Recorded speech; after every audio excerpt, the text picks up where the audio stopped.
reviewing all the circumstances of this situation, we feel that the officer acted appropriately in this matter. He followed proper procedures and protocols that is consistent not only with our department policy, but also consistent with the state. The officer released the driver, Mr. Corning, after no criminal acts had been observed. And when he released Mr. Corning and his passenger, he also notified his supervisor. So absolutely nothing left out. As I look at it and review this in the context of police and policing the community, it comes to the attention of the officer. It's almost textbook perfect. This law requires us, when we make contact with citizens, that we should have a personal contact sheet. And this, I think, we provided you all a copy of the field interview. So the officer followed the law. Didn't see anything inappropriate about the stop. The gentleman was provided all the necessary information. He also gave consent to search. The officer searched the vehicle, didn't find anything of a criminal nature or anything illegal, and after that was over with, he was released. So Mr. Wines, who you all know by now, acted according to the rules and procedures of this police department after reviewing all of the tapes and the 911 tapes, which after it goes through its 4-year review, we would make that available to you to make sure that we're open and accessible. We have absolutely nothing to be embarrassed about. I think this officer followed the proper procedures, that we have written procedures, and also shows that he also performed his duties textbook perfect and writing a report. Once you, as you know, as a citizen, once an officer makes contact with you and he doesn't issue you a citation or he doesn't arrest you, the proper thing is to do a field interview. That's what he did. I think you all have a copy of it. The details are as described in there, and that was the extent of it.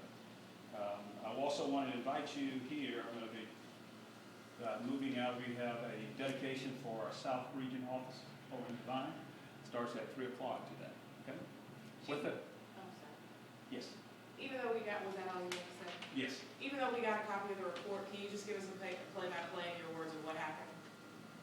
Well, actually, what's in the report is exactly what happened. I'm not going to tell you anything any more than what's in there. I provided you the detail of the officer's statement.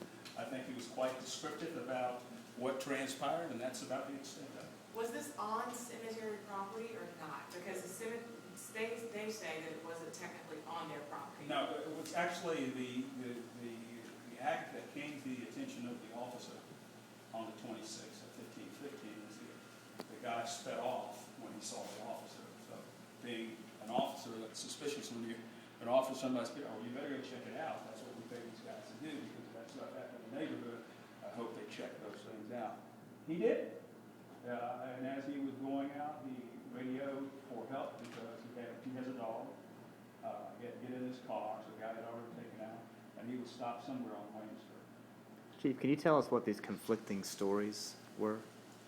Yeah, I don't have any conflicting stories. The stories, as I view it, both on the tape and the 911 tapes, are described in that field interview report. Well, I mean, he wrote in the report that there were conflicting statements from Mr. Corning and the woman. Yeah, but that's in his field interview report, and I'm not going to get into details that the officer wrote with it. Didn't see anything of criminal nature. It's kind of been blown out of proportion or exaggerated to an extent. We don't see any impropriety by the officers. We don't extend professional courtesies to other folks that have badges, and I think he acted correctly. So there's nothing that the woman would have said that would have given evidence of some type of criminal activity? There's absolutely, I want you to understand this, there's absolutely no element of any criminal act when the officer stopped him. The gentleman was very cooperative. He let him search his vehicle. He asked him if he had anything illegal or any contraband in his car. He said no. The officer searched his vehicle, didn't find anything. He was very cooperative. If he was engaged in any criminal act at the time when the officer stopped him, we would have arrested him. When you say tapes, you mean not, is there a dash cam videotape of the stop? There is. And as I said, when it goes through the FOIA review, it is available to you because we want to be open and accessible, to let you know we don't have anything to hide. So you can make that request. The tapes are available through our public information officer. Tapes meaning CDs that we get back that we download from the cameras in the car, as well as the 911 tapes. There's absolutely nothing to be embarrassed about what we did. What that officer did was textbook perfect. Have to go. If you want to join us down in the South Region, we appreciate it very much.